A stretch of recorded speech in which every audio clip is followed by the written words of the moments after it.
We're going to be hitting on MLB. We got NHL playoffs, NBA playoffs, little Canada talk. Also a Canadian, an American living in Costa Rica.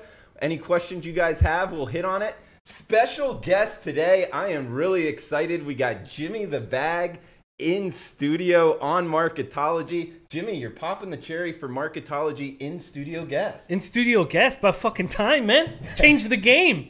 We're changing it right now. Yes, and Matt Holt, I'm gonna take your job. I'm gonna take your spot. He's a tough guy to take his job. I'll tell you. I know he's incredible. I love Matt Holt. Love following him, and great guy. All right, Jimmy. So how do you want to start this off, man? MLB. You're talking up 14.8 units, over 9% ROI on the year. Love having you on. First of all, how does it feel to be up that many units this early in the season? Well, I was certain that this was going to be my best MLB season because of the low bag chat, the chat on our show. Now, obviously, sitting beside Pete makes you sharper and makes you find value because he's always searching for value. But it's the chat. So now we're getting, our numbers are increasing, but now we have about 100 cappers actually in the chat, and it's almost like if you've ever done improv before. I haven't. In improv, you can't think of a funny thing to say. You have to listen. The key is listening. And I knew that working with all of these cappers, I would have a better season than I've ever had. And the key for me is to listen and to read comments. And I know that's why I'm doing better. There's no doubt about it, that the idea that 400 cappers are better than one. And so we know, with books, I don't know if this is true, but we always are told that 2% of accounts make money in a sports book. And that is a very difficult situation for a gambler. But if you're working you're banging heads with 400 people on a chat, then it should be easy to be in that 2%. Okay. That explains it. 400 minds, better than one. He's talking about Low Shack in the Bag on 6 p.m. Eastern, Monday through Friday, right, Jimmy? Yes, and we're at 12 o'clock Eastern in the morning, 6 o'clock Eastern. And but there's no question about it. The skill of the cappers on the chat are. If you go into this and think I'm better than everyone, it's impossible to win in the long run. But if you listen and soak everything up from all these great cappers that we have here working as SBR contributors and also in our chat, okay. I'm serious. Now 9.1% ROI. Like, I'm having a great season in hockey, and I'm not at 9.1% ROI. I don't know if I'll be able to keep that up, but there's no reason why I can't. I'm going to try to hit 50 units. That's the goal. Fair enough, man. Thanks for explaining that. And also, when you bring up 400 minds better than one, what about what people are bringing up and what you're doing to make money this year as far as having success on the baseball field? I know you have a Coors Field fade that's had success. Anything else you think the watchers of Marketology need to know about? The Coors Field fade's very exciting. Came up by a contributor we have on our low bag chat, Nostra Toda. Idea simply being, so I guess one thing I found is to simplify as much as possible. Simplify how complicated it is to handicap. And that's one thing we did with the Coors Field fade. You take a ballpark Coors Field, very thin air, high volatility, and you just simply take the underdog on the reverse run line every game. And last season it was up 16 units. This season it's up 6.8 so far. But simply the way to make money, I think, for a viewer or for me, is to do your studying before the show. Okay. Make your picks before the show. And then watch the show. And every time the pick is locked in with either Pete or with me, and we're all on the same page, hammer that one. And if you only hammer the ones where we're all on the same page, your ROI will be much higher. In fact, what I've been doing lately is, if Nostra Toda or some of these guys that I really respect are against me, I just won't bet. Yeah, no bet. Yeah. I just cut it off. And again, I will lose more than 50% of the time when I'm going against. So in our chat, we have a Dan Kelly, he's an incredible NBA guy. And I keep making mistakes. So I'm a work in progress as a capper. So when I see someone like Dan Kelly triple up on a game, take on an over in basketball. So he was doing this with Pelicans Blazers. I believe he did this for game 3 or 4. I can't remember. But he had the first quarter over, the first half over, and full game over. I wasn't planning on making a bet on that game. But here is a sharp basketball analyst tripling up on the over. Well, from now on, I will blindly pick one of those. Okay. Or not blindly. I will pick which one I like the best and go. Because if such a great capper is sure it's going to go over, well, the odds are over 54% that it will go over. Mm-hmm. Well, Jimmy, we got some questions in here. Sean, Ish, Rich Banks, welcome in, guys. Any questions you want to throw out, feel free. And Jimmy, we're just, the whole thought of Marketology is to try to make smarter sports bettors. So whether it has to do with sports books, betting actual games like today's MLB card, anything you want to throw out. But I'm seeing Kurt asking what you guys think of success on these reverse lines. And the reverse line is something you're using in Coors Field fade, correct? Yes. Yes. Yeah, go ahead. Well, there's a big, I have a big issue with it to think about this summer in NHL. Because often when I took a dog, and I'm going to break down the numbers so I can clearly see, but often when I took a dog, they won by more than a goal. Okay. So the real question I have to think is, should I reverse puck line all my dogs? Or if I know I'm reverse puck lining these dogs, will I then be afraid to make the bet? Because I know that the team has to win by 2 goals. Yeah. And that's something I need to figure out this summer, because literally over 80% of the dogs that I took won by more than a goal. And we're talking huge reverse puck lines. When you already have a plus 150, plus 180 dog on the reverse puck line, you're getting plus 380 to plus 520. And that's something I need to figure out. One thing that changed was my very first day sitting beside Peter, my first week. Game 2 of the Vegas Knights season, they went into Dallas to play the Stars, and they were minus 230. The Stars were minus 230. And I was sure that the Stars were going to take care of business at home. I made the bet at minus 230, and they lost. And I realized what a terrible mistake it is to take a favorite at that big. There's never a reason. With the amount, I'm betting $200 a unit. I wasn't when I started here. I was just at 100 at first and 150 and 200. But it never will make sense to me. And I never made that mistake again. Now in baseball, I've hit minus 145 lines, and I don't want worse than that. It's just there's no value to me in the long run. So one thing that worked with being beside Pete was he's always looking for value. And something that a friend of ours, big Al Mack, he talks about thinking about Loshak when he's at the grocery store now, right? He is. He's looking for value. Where am I getting the right EV, okay. In the vegetable aisle, fruit aisle, whatever. Yeah, well, I mean, now Mac is a capper. I'm sure he's in the cereal aisle. But, yeah, I mean, so the reverse puck lines and reverse run lines, I need time with.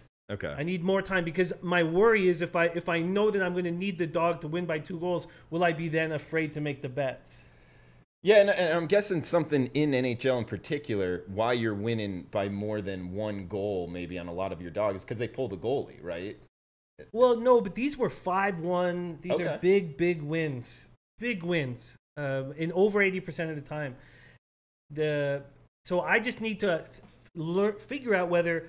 Will my unconscious be then scared? Will I not allow myself to make the bet knowing that I need to win by 2 goals? Okay. All right, man. Subconscious, because it was easier for me to hammer these dogs when it was just a 1-goal thing that I needed. So that's something I need to study and think about this summer. Okay. Well, Jimmy, we're going to get on anything he has for today, wants to throw out there. Also, NHL, NBA playoffs, and touch a little bit on Canada, and also get Jimmy's opinion of living in Costa Rica, things maybe some of you guys out there would like to know about, a Canadian and American living here in Costa Rica. Jimmy, anything on today's card in MLB you want to throw out there? Yeah, I mean, there's a lot that I liked. I guess I have to be honest. NBA, I really, really like where I sit. They're my favorite plays of the day for sure. Okay. I'm on the Rockets first half -2.5. I don't think it's possible for the Timberwolves to tie or beat the Rockets behind the 3-point line again in this series. If they do, they'll win the game. Okay. I also don't think that Teague can outplay Chris Paul again. So I like the Rockets first half -2.5, and I like the Thunder first quarter +1.5. I think that Westbrook can step up, and he says he's going to shut that shit off. Rubio was magnificent. I do think Russell Westbrook can for the first quarter and will step up in the first quarter. So those are my two favorite plays. In NHL, I have the Jackets -105. They played extremely well in Game 5 and were unlucky. And now they've lost 3 overtime games in a row. I just don't see it happening a fourth time. So I'm on the Jackets, and I think the Capitals will win back in Game 7. And then in baseball, I think that Sal Romano is going to give us value moving forward. Oh, no. Yeah. So you're on Cincinnati. No, I'm on the first 5 under 4.5. So you like Folty, too. I love Foltynewicz, but I really think Romano is going to give us value.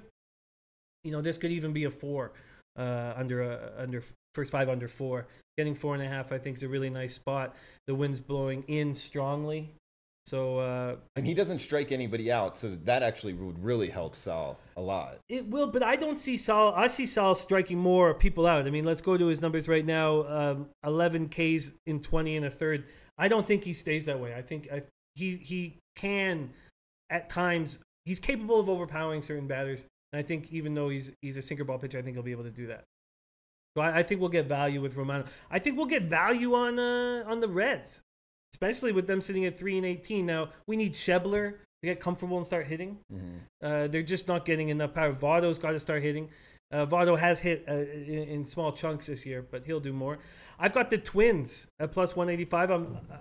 I don't think Tanaka should ever be a -200 favorite. He's too questionable. Yeah, too volatile. Absolutely. Yeah. So I jumped on the Twins at +185. And then I took the A's at -134. Those of you guys who've watched Lobag know that we jumped all over the A's futures. Now, I hummed and hawed for 8 days. Actually, sorry, that's not true. 10 days. 10 days of deciding whether or not I should do it. Started on a Friday night, drinking by myself.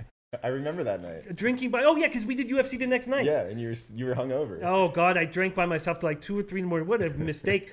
And the whole time I was talking with Nostra about these A's. And at that time, you could get him 70 to 1 to win the AL West and 125 to win the AL. 10 days later, I made a move. And it's good because they've now won 6 or 7. I got him for 50 to 1 to win AL West, which is unlikely, sure. Yeah. Sure. I mean, Astros same division as Houston. Sure.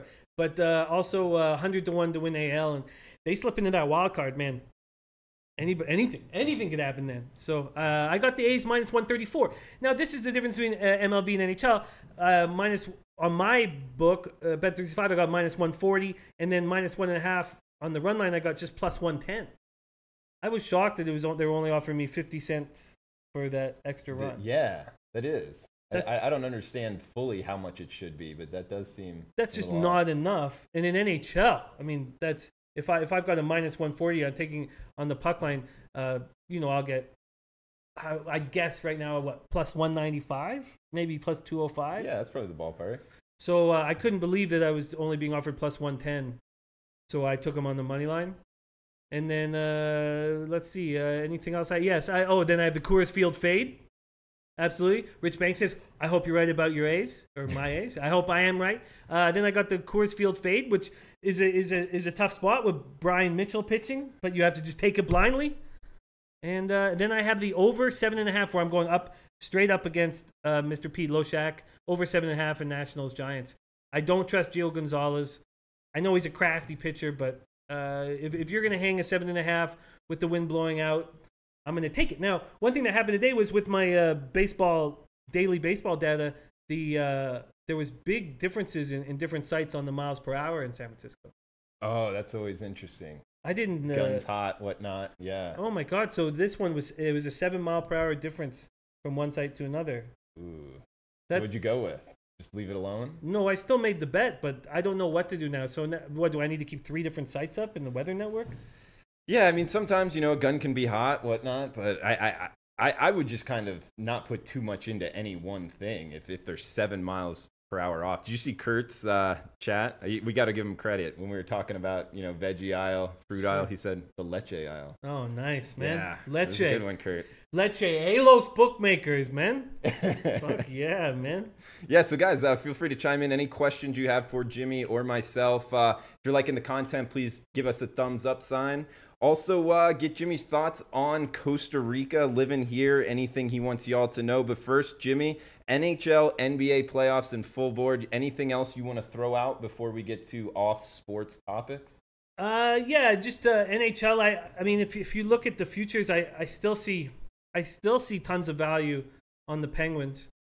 There was talk about how I made a futures bet on the show. Mm-hmm. I mean, I've $400 on the Penguins from the beginning of the year to win the Cup and to win the East. But on the show, I made a futures bet. And I don't know how close you follow hockey, but the Penguins were the 5th highest rated team in the East before the playoffs started, which is absolutely ridiculous. Which to me, you got to be kidding. They should have been at plus 200, and I got them at plus 525 to win the East, and I got them at plus 1050, I believe, to win the Cup. That's just absolutely ridiculous. The market caring way too much about the regular season.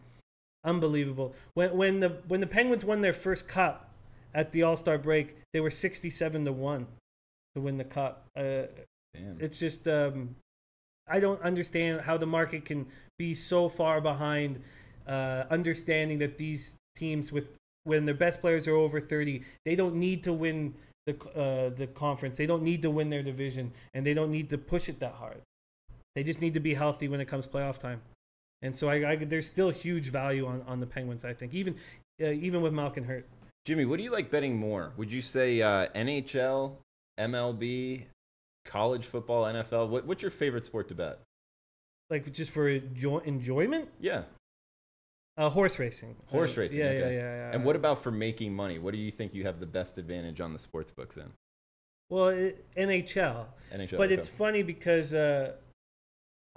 I was always so close to the sport that I was afraid to bet it for some reason, some sort of emotional attachment. Because I still get hockey nightmares from playing. And seriously, I get hockey night, like I don't have my skates, or my skates are dull, or I still get them every couple months. And so I always was afraid, just because I have such an emotional attachment to the game, and it means so much to me. So I was always sort of afraid. But that's where my knowledge, I have a depth of knowledge of the players and the teams, and of the systems, and of the coaches, and of the general managers. And so that's my biggest advantage. And when you say afraid, is it something like you used to play as a kid and had aspirations of the NHL and it's like, oh, what could have been? Or is it afraid because you were just so attached to the sport that risking money on it is something you don't want to do? Well, yeah. The how you close that off, risking money is just because I'm so attached. But, one thing about Pete and what makes Loshak such a great capper is that he doesn't have these biases that I have. There's certain players I despise. There's certain teams. Like, I hate the Dallas Stars so much, and that made me money this year. I took them not to make the playoffs at plus 500, only $100, but and I hate Jamie Benn with a passion. I hated the things he said about the Sedins. I hated some of the stuff he did on Twitter, and that gets in the way of my capping. I hate teams and I hate players, and especially in the NHL. I get very emotional watching the NHL. I get very emotional, and the sport, like the Humboldt crash, really hit me, really hurt me. I think that you would feel that for any sport, like the locomotive, the Russian plane crash, effect. And those, like, I know I'm emotional just talking about it right now. I care very much about hockey, and I know the problem with the sport is that it's just too expensive to play. And for kids whose parents are struggling financially, it's very difficult to play, and that will always take away from the sport. That will always make the sport less desirable to me than basketball or soccer, just because it's harder for underprivileged kids to play it. Okay, makes sense. Thanks for explaining that, Jimmy. Guys in the chat box, got some good questions here. Billy asking, do you guys like betting no score first inning? Do you like betting that? Well, I don't like betting first innings. Okay. now we've been seeing the Oracle on our show, Native Queen, destroy them.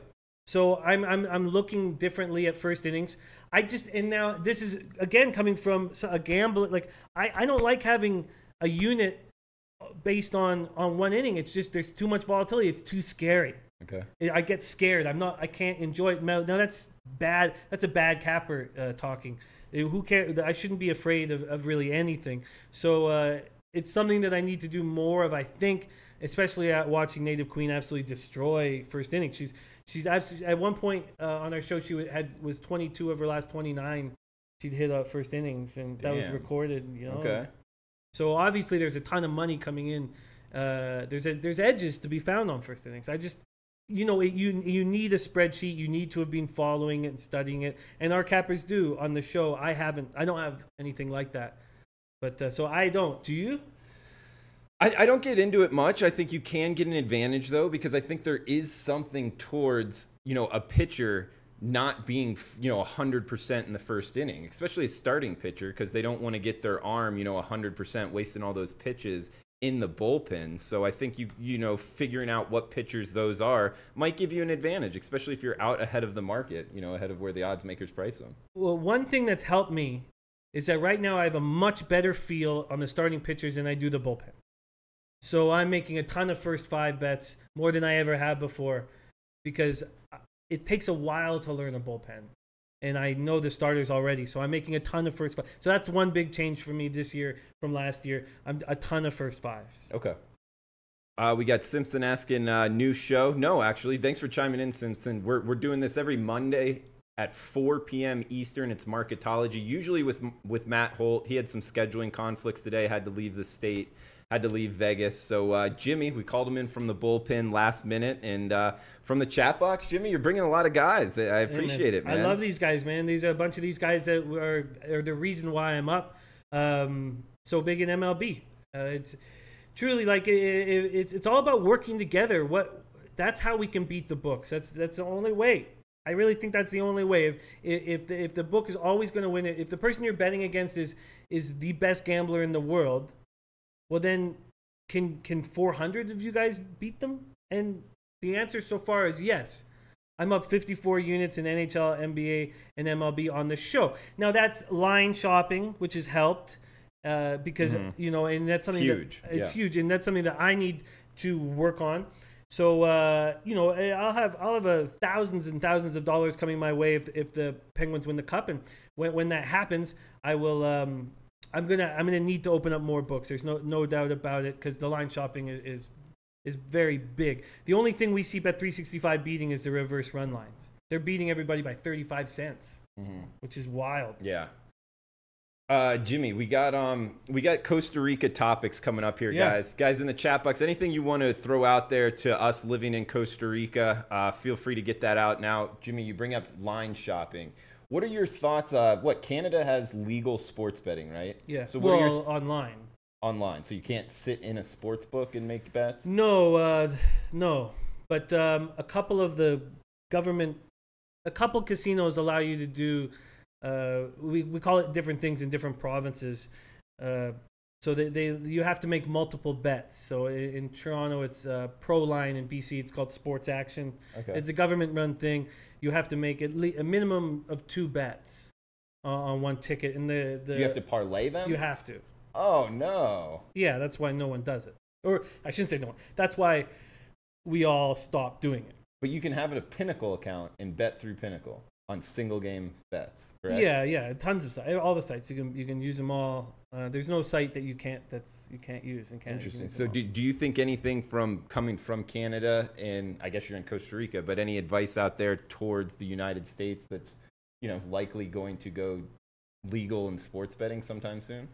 Well, I think it'll be very exciting because there'll be more reason for us to have offshore books, because the offshore books will have to beat the lines that much further. Now I don't know. You know more about this than I do. So that was what I was thinking. I was thinking, well, the offshore books are going to have to create a way to keep our business, and they'll beat the lines by even more. What do you think of that? Well, I think you're right. Anytime you open up a market to kind of supply and demand, it lowers the price for the consumer. So I think that ultimately it's good for bettors if it becomes legal. Now, how the offshore market compares to legal market, I don't know exactly. That will be very interesting to tell. But yeah, I think overall it's good for the bettors. So I'm happy about it. Here comes Andrew McKinnon talking about no sports books is the worst thing. Yeah, so pro line in Ontario, it's all parlay, and the odds are shitty. Just like you said, there's no when I go to a casino, they don't even have horse books in the casino. So like I stay at the Caesar's Palace in Windsor a lot, and we go to Comerica Park in the daytime. We spend the day in Detroit and then go back. And I rarely gamble now. I'll play some poker, but there's a horse book that's like 5 minutes down the street that I play, and then there's no sports betting, so I do all that stuff, online or with my local, and it sucks. So hopefully that's something that we really need, that will change in Canada. But I agree with you. I think if sports betting is legalized, it's just going to improve our odds. Our odds will get better across the board. Yeah, because the offshore market's going to have to keep everybody's business. So it'll be interesting what campaigns they run as well. It could be a plus both ways. Jimmy, what do you feel about answering some questions on Costa Rica? Yeah, let's do it. All right. First off, how does a Canadian end up in Costa Rica? What do you mean? Just to how did I end up in? Yeah, we got Ant-Man asking, how's a dude from Canada end up in CR? Feel free to no comment if you don't. No. I get no problem commenting. I'll answer all these questions. No problem. I wanted to. I didn't know what I just started recording all of my action every day. I don't know exactly what the goal was doing that. Maybe I don't know. I just thought it was an exciting thing to do. Okay. So I started recording my action every day, and SBR got a hold of it after just 5 weeks of it. Mm-hmm. And they asked if I wanted to do it on SBR on Friday, like once a week. I did it on Friday, and there was 80 comments, mostly hate. Yeah. Mostly negative. And some cappers who now cap with me fine said horrible things about me. Now I replied to all those people. So here's Juan Whitaker here, and Juan Whitaker, he was with me from day one. Like Juan Whitaker, some of these guys before I got to SBR, they were with me, and they inspired me to continue doing it. I mean, you're doing something for no money, and very few people cared. And Juan Whitaker, it meant the world to me. It truly did. Like Juan, I mean, it meant so much to me because I only had just a handful of followers, Yeah. And you were one of them, and it meant I wouldn't be sitting here if it wasn't for guys like you, Juan. It truly meant the world to me. And then we replied to all the haters. I run with some comics, and they helped me with some lines. All right. I remember Vitalis said, it looks like your mom's about to come in and feed you dinner. And we replied, actually, it was your mom, and I fed her dinner. We just little lines, just replied to everybody, Nice little end. And that was, and then Austin Geist was there. Oh yeah, B Simpson was, I think he was one of my first ever comments as well. So then I started doing it every Friday, and then I came down for IFBC, and they weren't sure who they was going to host, and they asked me to host, and I said I would host if I got to do the low bag show, or no, it wasn't low bag. Sorry, the Pete show, Odds Couple or whatever. Odds Couple. Yeah. So I said I will host your thing if you let me do both shows with Loshak, which I don't think he wanted, but they said yes to it, and then that was my opportunity to show them that I could go to an open bar. And then at 9:30 or 10 o'clock, when everybody went to go bang hookers, I would go into my room and handicap my ass off till about 1:32 till I fell asleep. Then wake up at 5:30, keep capping, and then do. So it's all about in life. It all comes down to who wants it the most, and by showing somebody that you'll work and work and work and work and work for nothing, then they're like, damn, this guy wants it. This guy, girl, whoever it is, wants it more than everybody else. And so that's how it worked. After that, we were in negotiations for a while, and then they brought me back they asked if I would come down and work. And then, you know, when you come down here, everything can go wrong quickly. You need a lot of different things. There's so many different things you need to work out for it to succeed down here. And there's a lot of things grabbing at you down here, you know? And so that's how I you know, when people ask, how can I get into this business? It's the same thing with like, how do I get into radio, sports radio, stuff like that? You start your own podcast. You do your own thing. You do it for nothing. You build followers and people see, look, this guy's doing this for fucking nothing. And they believe in you. And so that's how, and man, that's how I got here, man. Nothing special except and also I did it. I only took 4 Sundays off in the 4 or 5 months that I was recording my action every day. Mm-hmm. So I took 4 days off. And I was putting out parlays, and I was losing. Yeah. I was losing, and I still wasn't, you know, and I was getting a ton of fucking hate. Not non-stop hate. I mean, there were guys like Walter Trotter who said, "I love you, Jimmy, man." Like guys like that like Walter Trotter, these guys inspire me because I get a ton of hate. And when you're like a sensitive person, which you try so hard not to be sensitive in this business, but you get a lot of hate, and you gotta. And if it wasn't for these guys like Salty Dog, Melee Payless Way, you guys keep me from getting hurt or allowing people with all the hate to get to me. And the only reason why I've succeeded here is because I was waking up at 3:45 in the morning. I broke down 2 weeks ago, and so now I'm waking up at 4:45 in the morning. But I wake up at 3:45 in the morning, and I try to work harder than everybody else. And I listen to all these cappers here. If I was doing this by myself, I wouldn't wake up at 3:45 in the morning, and I wouldn't work as hard.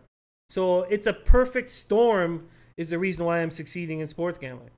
All right, Jimmy. Well said. Next question from Sean Robertson at Jimmy the Bag. How easy is it to get medication in Costa Rica? ?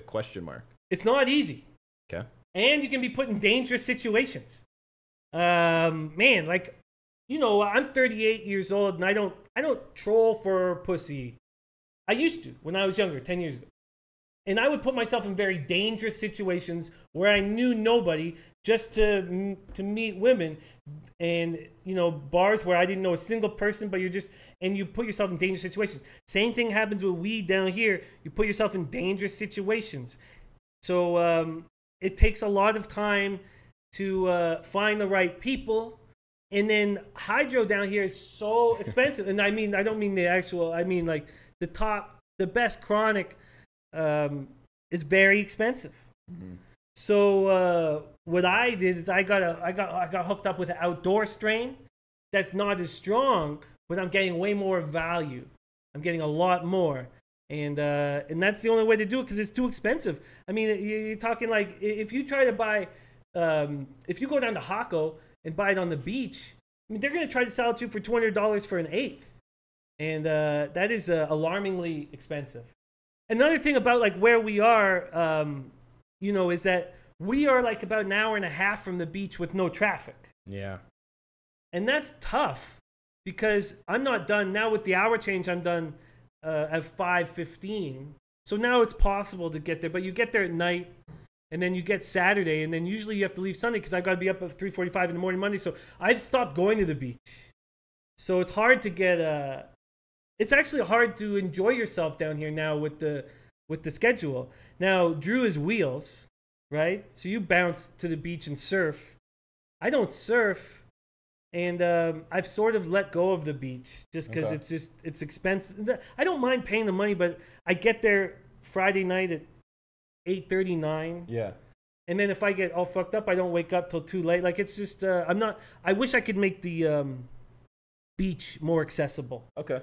Yeah, I mean, living in Costa Rica, at least for me, that was one thing. Making the beach accessible. That's why I bought a car, just ponied up, and cars are expensive here, by the way. I got a 2011 Suzuki Swift, and it cost $10,000. So, you know, just having that has really helped me. But I think you're right. If we were closer to the beach, it'd be a lot better. The beaches in Costa Rica are absolutely beautiful. And the weather in Costa Rica is really good. But we're 4,000 feet up. So it's cold. I find it cold. Mm-hmm. And it's not actually cold. It's just like, I grew up in Vancouver. It was rainy every day. It didn't bother me. It didn't bother me. It rained every single day. I didn't care. It didn't bother me. But now you come down to a place that you expect it to be sunny every day, and when it's not sunny, it bothers me. So it's not easy having a great time down here. You know, I have a very, very small group of friends, and I drink heavily, which is a depressant. You know, like it's not easy. Like when everybody was down here for IFBC, again, it was like partying with my seatbelt on because I had to go back to my room in cap at night. It's tricky. Do you you know, when you imagine Costa Rica, you imagine all this tropical glory and the ocean. And we're in San Jose and we're not getting that. And also people give you horror stories about San Jose, right? Like I get told all the time, don't walk anywhere alone. Don't walk anywhere alone at night. Don't walk home from the bar. Don't blah, blah, all this shit. And, you know, so I remember you walked home with a Snapple bottle or a beer bottle, right? That was, nobody ever told me to do that. I kind of just did that. And yeah. I respect it. I respect the smash and stab. I respect the smash and stab, but that, like, it's tough. It's not as easy as you'd think to have a good time down here. And what's kept me from being really depressed, and I'm not exaggerating this, what's kept me from being depressed is the chat. Yeah. Is my low bag chat. Cool, man. That's it, you know, because it's when you wake up at 3:45 in the morning all the time, now 4:45 in the morning, when you go out and you start drinking hard at 9 o'clock at night, I'm like blackout because I'm so tired. Like I should be going to sleep and I keep drinking, and then you know, blackout, you have no idea what the fuck happened. Yeah. You're trying to piece together a fucking mystery, man. Cash Action says drink tequila, it's not a depressant. That's a good call. He's right. We got Juan saying, glad I got to see this show. Thanks, Jimmy and Drew. Well, thank you, Juan, for tuning in. We got Jake asking what kind of medication. I believe it's medication for glaucoma or anxiety, anything near like that. And also at the, I have addictive personality. I stay away from pills. But I guess down here, you can get almost anything over the counter. Have you heard that? I haven't researched it. Yeah, you can get almost anything over the counter. You know, all the codeine you want, all the shit, you know, and I've stayed away from that to the best of my abilities. I've stayed away from that, man. Max says, I heard it gets dark early down there. That's another thing, right? That is true. That's tough, man. And it never changes. It's always dark by 5:15. And now we're about to get in the rainy season. You know, I'm getting depressed just talking about it. Yeah, no, I mean, it's not all bad, guys. I mean, we got what Anwar saying, I'm from Costa Rica, go to Puerto Viejo, nice beach. That's another thing. The beaches are beautiful. The beaches are the prettiest beaches I've ever seen. They're gorgeous. They're absolutely gorgeous. But you have to get there. Yeah. You have to get there, and it's just the schedule doesn't work well for it. Yeah. But yeah, the beaches are absolutely incredible. Absolutely incredible. Cool, man. And I guess anything else you want to throw up for Costa Rica? Sports betting? Anything like that? Well, you know what would help Costa Rica is some of you guys come down here. Yeah. That would fucking help. We got the bet box at the Sheraton. And, man, I got so pissed. So, just on Sunday, watching the Celtics game, watching the Bucks, who I think are the weakest team in the playoffs, just, you know, take a dump all over the Celtics. And so at halftime, I got in an Uber and I went to the Sheraton and made an in-play bet. And they said no at first. You know, you're trying to get them to say yes. Mm-hmm. Finally got a plus 700. It was plus 900 when I walked in. But the Sheraton has cable problems and wasn't showing the game. That made me so... That place has got to be sportsbook. There's got to be a different game on each channel. And I got very upset. I was swearing, and I had to watch myself. Jake Bell's so funny. We live in a tropical paradise. Pity us. No, guys, like, it's not all bad. Like, just to throw out a couple things, prettiest beaches. The people are very nice. They like Americans, Canadians. It's beautiful weather. The girls are pretty. The guys are nice. What else? I mean, there's really good things. Now, there are negatives as far as like consuming sports betting content. You know, watching games like Jimmy alluded to. I think that part of it is a little bit uncomfortable. You know, it's not just changing the channel from ESPN to ESPN3, something like that. But no, everything else as far as living in Costa Rica, I actually enjoy. You know, obviously there's some downsides, but it's definitely not all bad. It's not all bad. It's just it can be very lonely, really easy. I don't mean to fucking whine about it. Yeah, obviously it's beautiful outside, but it gets dark fast. Hard to get to the beach fast. You know, so I find myself drinking alone. often. We got Rich Banks saying, I heard the women would love me in Costa Rica. Rich, I'll tell you a story. One of my friends here was talking about, he had a brother come visit him and his dad come visit him. And he was asking pretty girls, you know, mid-20s, which ones that they were more attracted to. And his brother, you know, about 30 years old, they were like, nah, he's okay. I like your dad. So if you're an older looking American dude, I've heard you can do very well down here. I believe it. I believe it because women cost money down here. Now, Melee Palis Way says, Jimmy, you're on the best fucking show ever. You are blessed. I'm telling you, it's the chat in the show that brings me happiness. And I don't wake up at well, it was 3:45. I switched to 4, but I don't wake up disgruntled. I'm excited to do the work and then to hang with you guys. I'm just telling you, Al Mac's going to come down. We need you guys down here. The party side of this, the nightlife of this is not as joyous as I expect. Okay. Well, fair enough, Jimmy. And hey, I think it's been a great show. Rich saying honesty is the best policy. Low Shack in the Bag will be on today in an hour and 13 minutes. All right, so Jimmy's got to get back to work. So do I, guys. Appreciate you chiming in. Feel free to leave any comments on the YouTube channel. For Jimmy the Bag, follow him on Twitter at Jimmy the Bag. Killing it in MLB, killing it in pretty much every sport. That's why I loved having him on. Great content here. I did lose. NCAA basketball hit me hard. Okay. Down 23 units, and I'm very afraid. I'm very scared about NCAA football. I know you've already begun your preparation. Mm-hmm. I know that we're dealing with a little less than half of the teams than in basketball, but I'm very, very concerned. I'm extremely worried. You got time to work on it, Jimmy, so you'll be all right, man. I'm very scared. Al Juan saying good show. Great, guys. Appreciate it. Thank you, Ant-Man. Guys, for Jimmy, I'm Drew Barton. We'll be back Marketology next Monday. Same time, same place. Thanks for tuning in, guys. Thanks, Jimmy. That was good, man.